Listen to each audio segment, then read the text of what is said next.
Hello बच्चों, कैसे हो आप सब। तो आज मैं आपको क्लास 10th का जो 2025 के अंदर जो बेसिक वाला पेपर हुआ था वो सोल्व करके बताऊंगा। देखो, इसमें भी ना काफ़ी क्वेश्चंस ऐसे हैं जो आपको स्टैंडर्ड में भी हेल्प करेंगे।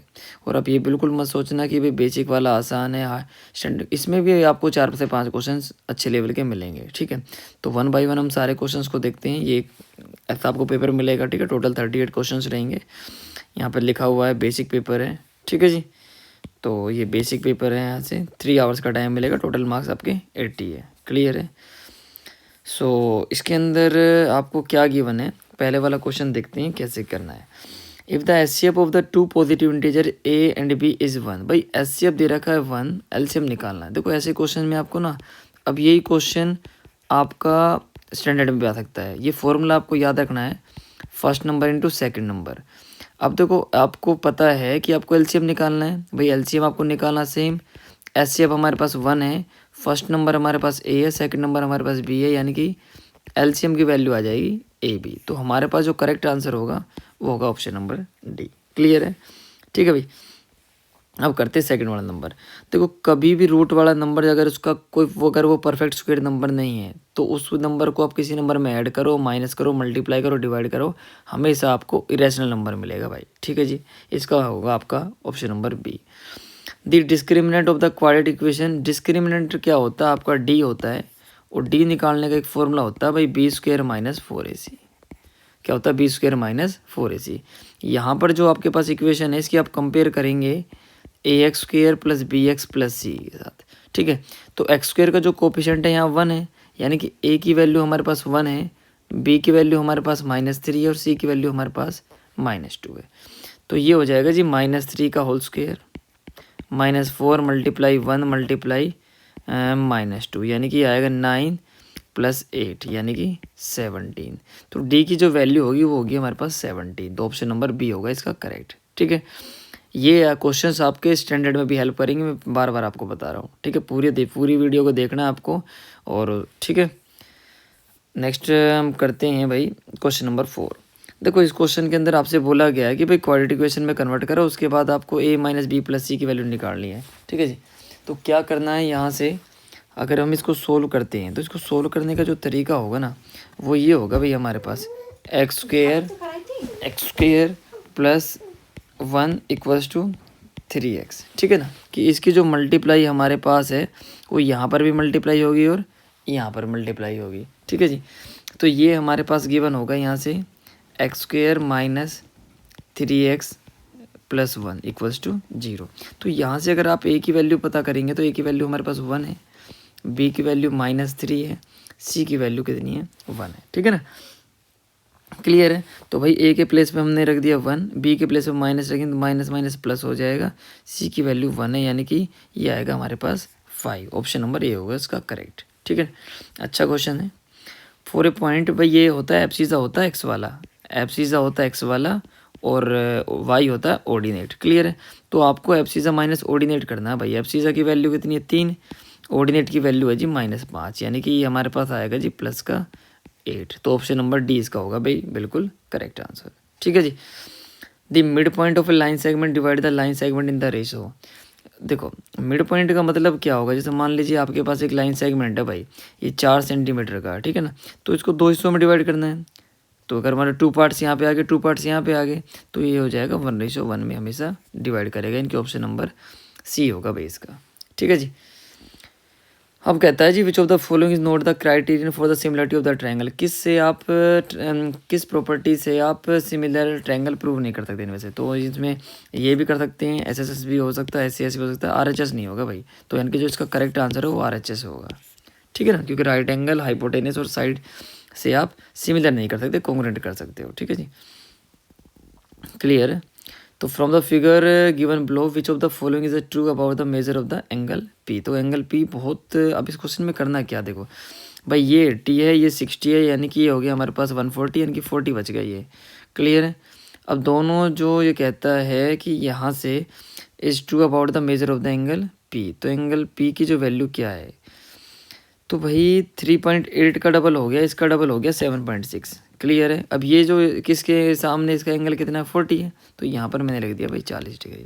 तो स्टेप बाय स्टेप ना आप क्वेश्चन को करने की कोशिश करेंगे भाई।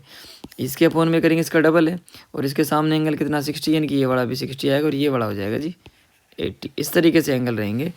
तो अब आपसे पूछता है कि एंगल पी की वैल्यू क्या है, तो एंगल पी हमारे पास 40 डिग्री है। सिंपल सा क्वेश्चन है, ठीक है ना। तो कोशिश करेंगे आप ऐसे और सोल्व हो जाएगा जी भाई। अगले वाला क्वेश्चन है हमारे पास, क्वेश्चन नंबर 9 की बात करेंगे। In the given figure P A is the tangent, P A हमारे पास एक टेंजेंट है to a circle with centre O, if O P हमारे पास है 10। ये हमारे पास कितना गिवन है, यहाँ से लेके यहाँ तक हमारे पास गिवन है 10 सेंटीमीटर भाई। Then the length of A P, तो ए पी की वैल्यू बतानी है। अब देखो आपको पता है कि ये वाला एंगल होता है 90 डिग्री, 90 के सामने होता है जी हाइपोटेनियस। आपको निकालना क्या है, आप एंगल ले रहे हो, ये एंगल के सामने होता है हमारे पास परपेंडिकुलर, ये परपेंडिकुलर रहेगा, ये बेस रहेगा भाई। आपको निकालना है बेस, यानी कि बेस अपॉन हाइपोटेनियस हम कर दें तो बी अपॉन एच होता है भाई हमारे पास कोस। क्लियर है। तो ए पी हमें पता नहीं है, तो ए पी का ए पी हमने सेम लिखा। ओ पी हमारे पास 10 है, कोस 30 हमारे पास होता है √3/2, तो ये कैंसिल हो जाएगा, यानी कि आएगा 5√3। क्या 5√3 ऑप्शन है, यस ऑप्शन नंबर डी होगा हमारे पास करेक्ट। क्लियर है। तो बेसिक से क्वेश्चन से थोड़ा सा ध्यान से करेंगे तो आप क्वेश्चन सोल्व कर पाओगे। कहता है जी which of the following statement is a false, कौन सी कंडीशन गलत है भाई। 1045 कोट 40 दोनों 1 होती है, साइन 90 भी 1 होता है, 1045 ये भी करेक्ट है, साइन 45 कोस ये 1/√2 होता है, ये भी करेक्ट है। यानी कि ये वाला जो ऑप्शन है ये गलत है भाई इसके अंदर, ठीक है ना। क्योंकि साइन 30 होता है भाई आपके पास 1/2 और कोस 30 होता है आपके पास √3/2, दोनों बराबर नहीं है, इस वजह से ऑप्शन नंबर सी इसका करेक्ट होगा। तो इसमें क्या कहता है कि जी 10² है, सेक ये होता है आपके पास सेकेंड² है।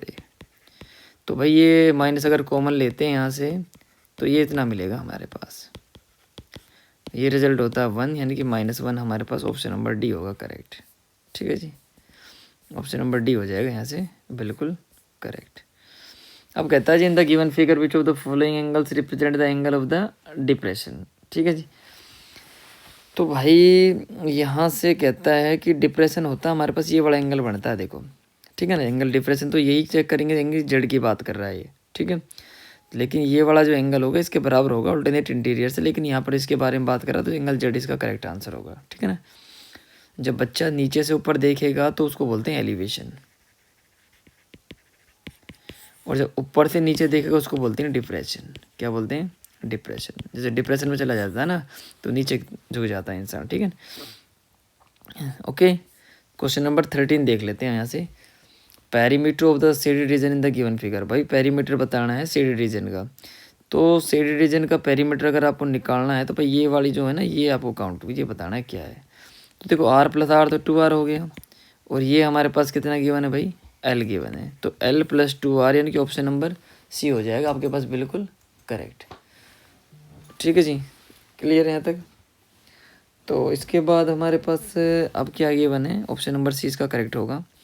14 के अंदर कहता है कि ratio of the area of the quadrant of circle to the area of the same circle. देखो हमारे पास एक सर्कल गिवन है, ratio of the area of a quadrant, quadrant होता है इसका 1/4 हिस्सा यानी कि πr² to the area of the same circle, तो इसका एरिया हो जाएगा πr² से πr² के 1/4 और 1। इसको हटाने के लिए ना आप क्या करेंगे, 4 से इधर मल्टीप्लाई कर दो, 4 से इधर मल्टीप्लाई कर दो, 1/4, यानी कि ऑप्शन नंबर आपका सी होगा भाई। ठीक है ना। तो बेसिक से क्वेश्चन है, ज़्यादा हार्ड नहीं है, बस थोड़ा सा अगर आपके कॉन्सेप्ट्स क्लियर है तो आप इजीली कर पाओगे। ठीक है, तो मेरा कहना ये है कि आप चाहे स्टैंडर्ड हो आपके पास बेसिक हो, आप एक बार इन क्वेश्चंस को भी जरूर ट्राई करें, ठीक है ना, क्योंकि ये क्वेश्चंस भी आपकी हेल्प करेंगे भाई।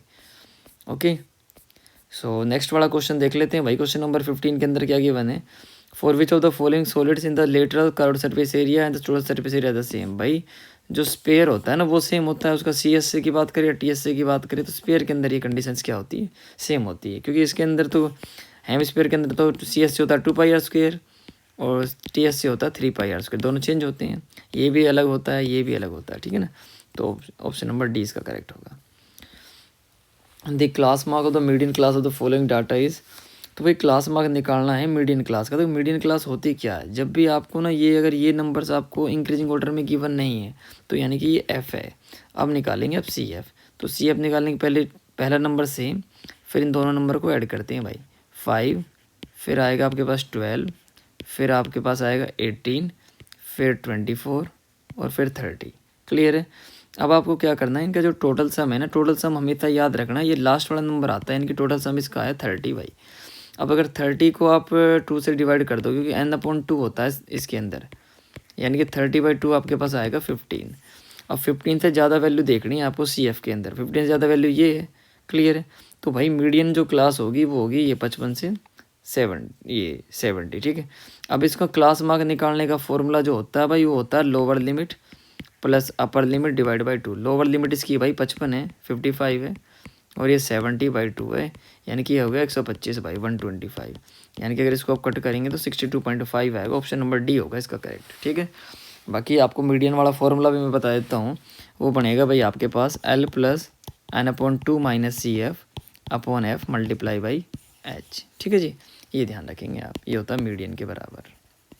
एन हमारे पास total sum of the frequencies होता है, एल लोअर लिमिट होती है, C F cumulative frequency already आपको बता दिया कैसे निकालेंगे।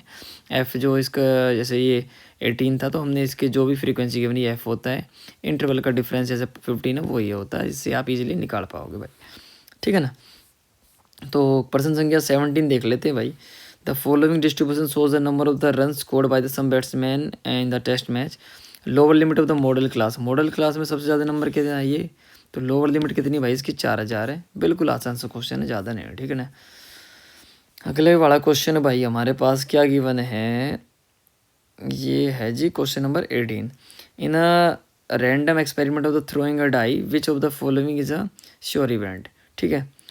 तो random experiment throwing a die which of the following is an sure event, कौन सा होगा ही होगा कि भाई हमेशा नंबर ओड नंबर मिलेगा 7 से कम, ये तो बिल्कुल ही गलत है। इवन नंबर ये भी गलत है। गेटिंग नंबर लेस देन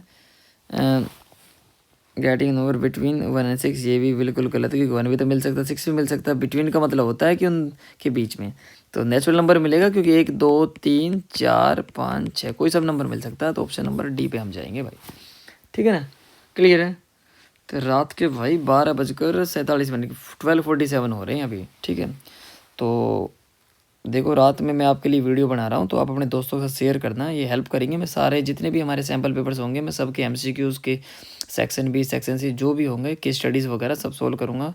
तो आप मेरे चैनल के साथ जुड़े रहें और अपने दोस्तों के साथ शेयर करें। ठीक है। ज़रूर आपकी हेल्प होगी इससे। क्लियर है। तो भाई नेक्स्ट वाला कर लेते हैं। 19 और 20 इसका इंग्लिश किधर है, 19 और 20 अच्छा इधर है। ठीक है ना। तो इसमें देखते हैं भाई, पर ये बड़ा भी कहता है कि जी for any 2 natural numbers A and B, if HCF of A and B is a factor of the LCM A and B. तो ये कहता है कि जी जो HCF है वो हमेशा LCM का फैक्टर होता है भाई, ये क्लियर सच बात है। LCM का फॉर्मूला लिख देता हूँ मैं, HCF इंटू अदर फैक्टर्स होता है भाई, अदर फैक्टर्स। क्लियर है। LCM इक्वल्स टू होता है HCF into other factors. Okay. And HCF of any 2 natural numbers divide both the, भाई ये कंडीशन तो करेक्ट है। ठीक है। इसमें देखते हैं HCF of any 2 natural number divide both the numbers. HCF of any 2 natural numbers, 2 natural number हमारे पास कुछ हो सकते हैं, डिवाइड बोथ द नंबर्स, तो HCF डिवाइड करेगा उन नंबर को। ये कंडीशन भी हमारे पास बिल्कुल करेक्ट है। दोनों कंडीशन हमारे पास क्या है, बिल्कुल करेक्ट है। लेकिन ये ज़रूरी नहीं है कि भाई ये इसका करेक्ट एक्सप्लेनेशन हो। ठीक है ना। ये कोई कंडीशन वो नहीं है, इससे उसको सेटिस्फाई नहीं कर रहा। तो यानी कि जो उसका आंसर होने वाला है ना, वो होगा A and R true but reason is not the correct. Option number B होगा भाई 19 वाले का। ठीक है ना। अब करते हैं 20 वाले क्वेश्चन में। ये कहता है कि जी वी कहता है कि कंसिस्टेंट गिवन है, तो कंसिस्टेंट के केस में क्या करेंगे आप भाई, 4/2 करेंगे, फिर p/2 करेंगे। 2 से 2 कैंसिल है, p की वैल्यू 4 है, ये बिल्कुल सही जवाब है। और ये कहता है जी इनफाइनाइट सॉल्यूशन के अंदर ये कंडीशन होती है, हाँ ये कंडीशन होती है भाई। ठीक है। और क्लियर है। तो यही कंडीशन इसने यहाँ बोली थी, तो ये इसका सेम है, तो यानी कि ऑप्शन नंबर ए जाएंगे आप इसके साथ। ठीक है भाई। तो 20 क्वेश्चंस कराए हैं मैंने, कितना टाइम लिया है वो आप एक बार देखना। और ठीक है, सब लगभग मैंने जो भी मुझे इंपॉर्टेंट रिजल्ट पता लगे मैंने आपको बताए हैं। ठीक है। और आई होप आपको समझ में आए होंगे क्वेश्चंस। तो आपको लगता है कि भाई ये वीडियो आपके लिए हेल्पफुल हो तो मुझे बताना, सेक्शन बी भी मैं इसका लेके आऊँगा, या बाकी एमसीक्यूज़ या केस स्टडीज़ वगैरह भी हम साथ साथ करेंगे। ठीक है जी। तो अपने दोस्तों के साथ शेयर करें और ज़्यादा से ज़्यादा चैनल को, ठीक है, लाइक करें, कमेंट करें और मेरे चैनल को सब्सक्राइब करें। ओके, तो मिलते हैं अपनी नेक्स्ट वीडियो में, तब तक के लिए tata bye bye. Thank you so much for